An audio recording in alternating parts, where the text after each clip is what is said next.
Queridos e amados irmãos preciosíssimos de Jesus Cristo, nosso Senhor, o nosso assunto de hoje é aquela semeadura das sementes que caíram em locais diferentes, constantes dos evangelhos sinópticos,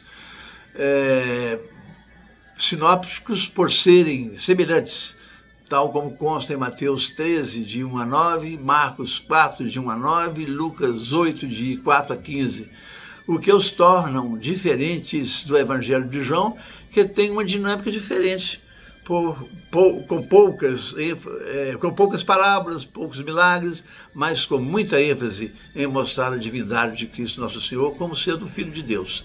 Irmãos, antes eu gostaria de dizer que não é porque temos apenas um único mestre, que é Cristo Jesus, conforme está lá em Mateus 23, 8, é que não devemos conversar, compartilhar dos assuntos relativos à nossa fé salvadora, conforme ocorria na igreja primitiva dos apóstolos. E tal como o que não ocorre mais nas reuniões evangélicas dos dias de hoje, onde você não compartilha de testemunho, não pede orações, etc. E só não entra mudo e sai calado porque lhe ensinaram a cantar hinos e a dizer amém, aleluia, glória a Deus.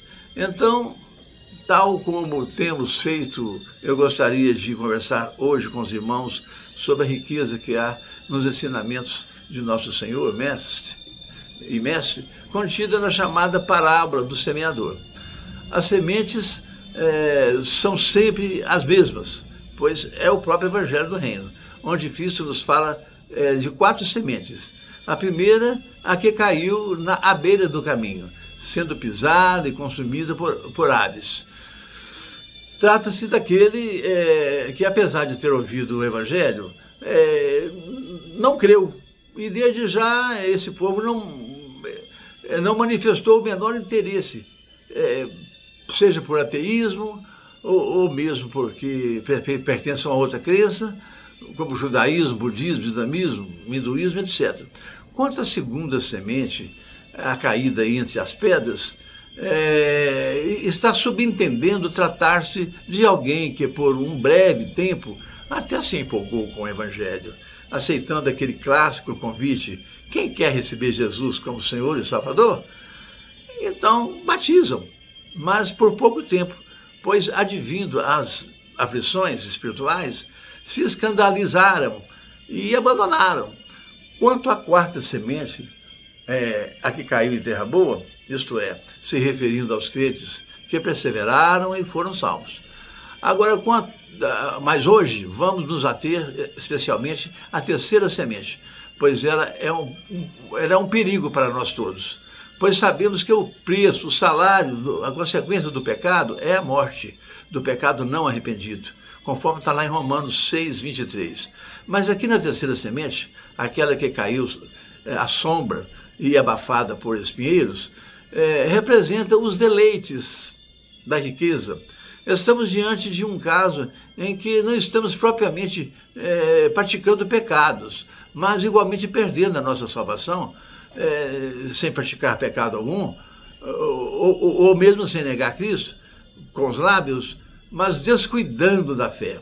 Aqui ocorre o que o crente abençoado e bem-sucedido na vida se encanta com a vida boa do próprio sucesso, deixando mesmo sem querer que os cuidados com a vida, a fascinação da riqueza, ambições crescentes devido aos bons resultados, né? Enfim, os deleites em geral, concorrendo entre si, tornam o crente cada vez mais distante do Senhor e infrutífero, portanto, em oposição ao Senhor, que nos assevera que os discípulos são apenas aqueles que guardam os seus ensinamentos, conforme está lá em João 14, 15. E como não há no Evangelho meio termo e neutralidades em sua relação com o Senhor, então o crente bem-sucedido passa até a pensar que seu sucesso independe de Deus, mas decorre do seu trabalho, do seu próprio esforço. Então Cristo o vê até como um oponente. Tudo conforme está lá em Mateus 12, 30. Aquele que não está comigo, está contra mim. E o que comigo não ajunta, esse espalha. Amados, o Evangelho do Reino dos Céus não proíbe ninguém de ser rico, mas até pelo contrário. Em Marcos 10, 30, está lá: quem perder alguma coisa por causa de mim e o Evangelho do Reino dos Céus, receberá 100 vezes mais, nesta vida e na outra. Então, somos mal impressionadíssimos com a pobreza e vida miserável dos países católicos, que não representam o Evangelho. E ignoramos que, ao contrário do que pensamos, o povo mais próspero do mundo e poderoso no mundo são justamente os que levaram o Evangelho mais a sério e os que mais evangelizaram no mundo, como a Inglaterra e os Estados Unidos, a quem até os judeus devem muito favor da própria existência. Pois se a Inglaterra não tivesse dado parte da Palestina para os judeus e os Estados Unidos não protegesse onde estrategicamente investiu uma fortuna, não haveria Estado de Israel. Então vamos aqui deixar algo muito bem claro. Uma coisa é você possuir bens e outra muito diferente são os bens possuírem e dominarem você. Pois não há pecado algum em se desfrutar daquilo que o próprio Deus lhe abençoou. É como está lá em Eclesiastes 5,19. Aproveitar da riqueza como fruto do seu trabalho é um dom de Deus.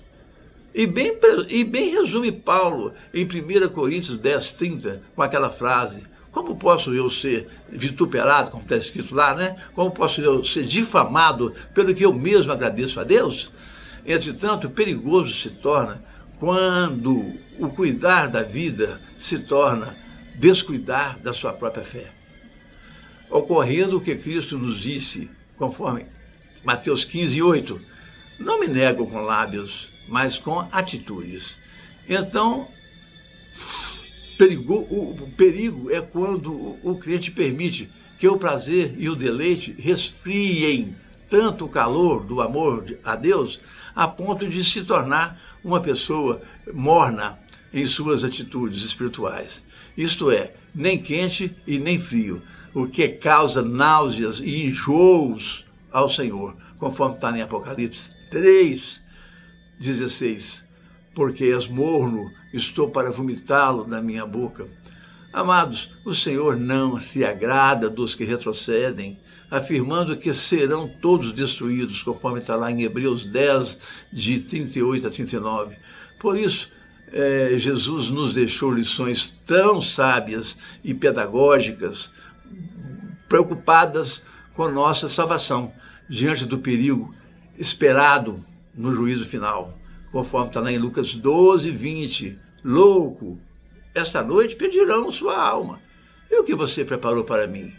Amados, ainda há tempo de salvação, conforme Apocalipse 2, de 1 a 7, nos orientando pelo anjo da igreja de Éfeso, em que o Senhor nos diz: conheço suas obras, suas boas obras e sua boa intenção, e que não suporta os maus, e que pôs à prova os falsos profetas, os achando até mentirosos, mas tenho, porém, contra você, que você abandonou o seu primeiro amor. Então lembre lá onde você caiu e se arrependa, volta às suas primeiras obras, senão removerei você dentre os salvos. Irmãos, pratique o ID, pregue o Evangelho, curta e repasse este vídeo. Ore por mim para que eu me fortaleça toda vez que eu for postar um vídeo. Até o próximo vídeo.